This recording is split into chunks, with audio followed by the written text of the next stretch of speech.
Hey everyone, teens, adults, anyone new joining us.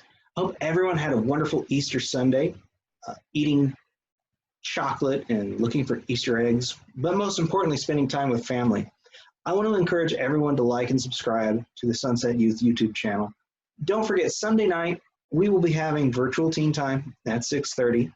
Check the Facebook page and group remind for the info on how to join in. Same ID and password as usual. Got some new games for us to try, so I hope to see everyone there.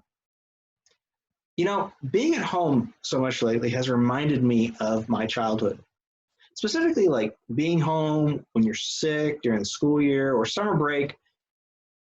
A lot of times during those times, I ended up watching game shows. When I was a kid, I watched a ton of game shows, mainly because we didn't have cable and there wasn't very much on daytime TV. But over the years, I really began to enjoy them. I watched stuff like Family Feud, Wheel of Fortune, Price is Right with Bob Barker, Jeopardy, all through middle school and high school. But the one I really got into was when I was in college. And it was called Who Wants to Be a Millionaire?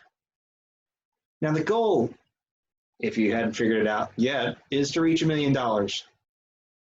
You start with a $100 question, and it goes up $100, $200, $300, $500, and once you hit 1,000, you're safe. You're going to leave with at least $1,000, and they have brackets going up, so 1,000, 10,000, 5,000, 10,000, all the way up. So once you reach that certain spot, you're guaranteed to leave with that much. But they'll always ask you the question of, do you want to continue going for the million, or do you want to walk away with what you have? So do you want to continue to risk it, or take what you've already earned? You have lifelines, 50-50, which takes away 2 of the wrong answers, phone a friend, that one's pretty self-explanatory, and poll the audience. And these questions range from easy, like Denny's restaurant offers a signature dish named after what sports term? A, slam dunk, B, touchdown, C, knockout, D, grand slam. To more complicated questions like, how many U.S. states have names that begin with the word new in it? A2, B3, C4, D5. If you're wondering what the answer to the questions are, first one, it's known as a grand slam. And second, the answer is 4. New Hampshire, New Jersey, New York, and New Mexico. The tough decisions in a show like Who Wants to Be a Millionaire, though, they're not too different from the kinds of pressures we face when making decisions about our own lives. Not all decisions could win us $1 million, of course, but most do concern our own welfare and the welfare of those around us. There are forces working against us and pushing us to give up way too soon. And the decision to keep working, to keep learning, to keep doing more in life, well, that's similar to choosing to continue striving for the million instead of going home with what you already have.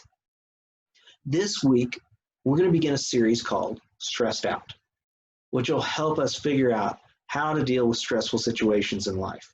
Today, we're specifically going to be talking about stress that comes from high expectations. Because of all the tough situations we face in life, it's important to know that there are different types of pressures. In fact, we experience 2 kinds of stress, eustress and distress.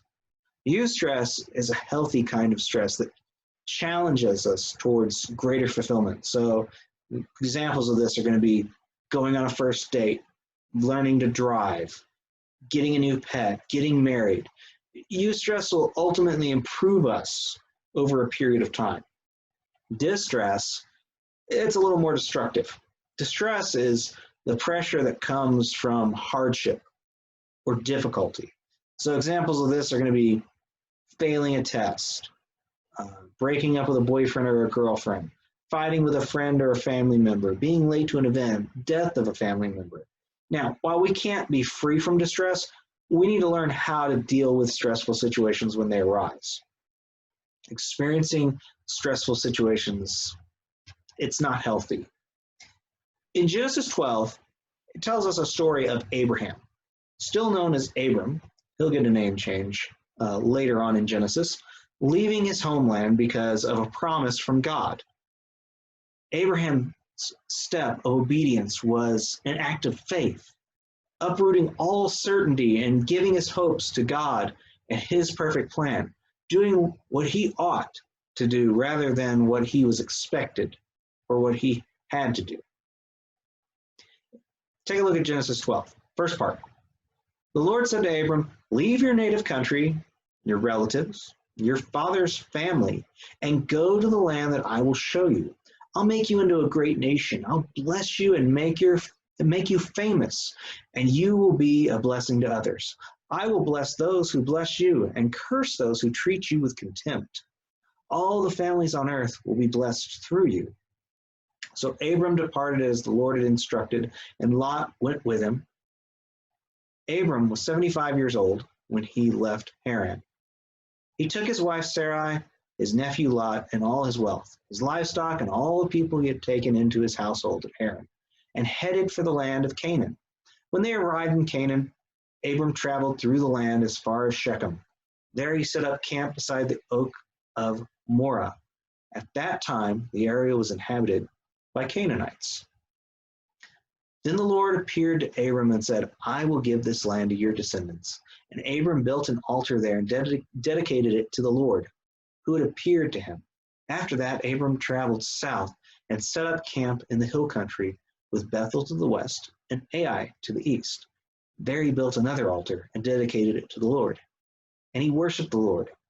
Then Abram continued traveling south by stages towards the Negev. Notice how God clearly and simply made this covenant with Abraham. God was going to make Abraham into a great nation, bless him, protect him, allow him to be influential.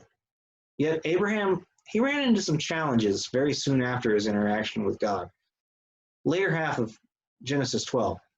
At that time, a severe famine struck the land of Canaan, forcing Abram to go down to Egypt, where he lived as a foreigner.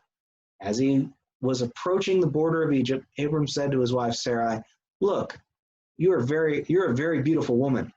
When the Egyptians see you, they will say, this is his wife. Let's kill him, then we can have her. So please tell them you're my sister. Then they'll spare my life and treat me well because their interest is in you. And sure enough, when Abram arrived in Egypt, everyone noticed Sarai's beauty. When the palace officials saw her, they sang her praises to Pharaoh, their king, and Sarai was taken into his palace. Then Pharaoh gave Abram many gifts because of her: sheep, goats, cattle, male and female donkeys, male and female servants, and camels. But the Lord sent terrible plagues upon Pharaoh and his household because of Sarai, Abram's wife. So Pharaoh summoned Abram and accused him sharply. What have you done to me? He demanded. Why didn't you tell me she was your wife? Why did you say she's my sister and allow me to take her as my wife? Now then, here is your wife. Take her and get out of here. Pharaoh ordered some of his men to escort them, and he sent Abram out of the country along with his wife and all his possessions. You know, we often expect smooth sailing with God. Somehow we get the idea that we're walking on a smooth and easy path. It must be from God. And if it's challenging, difficult, or dangerous, we think that God's favor must not be present. What we will discover is that even though things were difficult and challenging, God was with Abraham, just as he promised. So let's look at some steps towards reorienting our life around God's purpose. First, allow God's expectations to integrate into your life. It's easy to look at God's standard and expectation for our life as an example of yet another person or thing demanding something from us. For instance, we may think the challenge to trust God in all things is impossible when it seems like our parents are on the brink of divorce, or the workload at school is just too much to handle, or we've got to maintain our stats to keep that starting spot on the team. We usually ask, how do I make time for God in all the stress? I have so many things I have to do. You know, a better question to ask is, how do I give my stress to God and do the things I ought to do? Second, get up and walk. God gave Abraham a huge promise, but there are many events and details that were left out of the equation. Sometimes high expectations can paralyze us because of fear or uncertainty. Abraham, at the ripe old age of 75, got up and followed as God was leading. Faith is something we don't always see, but it means hoping in what has yet to be revealed. Sure, we want to be wise in our decisions, think things through, see a somewhat logical pattern of how things will play out. But the reality is, we won't see any change or difference if we just sit there and sit where we are. Things only become clearer when we make a decision to walk in faith.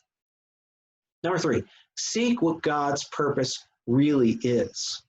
When we think about spiritual promises, God offers us something better than a promise of wealth or fortune. It's the promise of God for your life. You'll never know if you don't begin walking with God.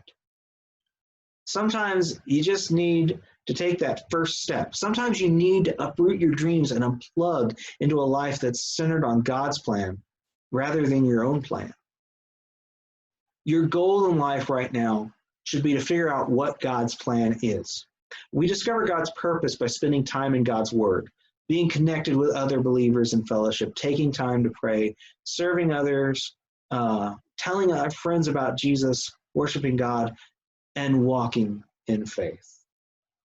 So here's a little memory verse for you to take and try and remember. 1 Peter 5:7 says this: "Give all your worries and cares to God, for He cares about you." As always, thank you for joining us. Be sure to like, share, and subscribe. Leave a comment down below to let us know that you're here. New content comes out on Sundays and Wednesdays. You can follow us on Facebook and Instagram. And you can email us at sunsetyouthministry@gmail.com. Take care.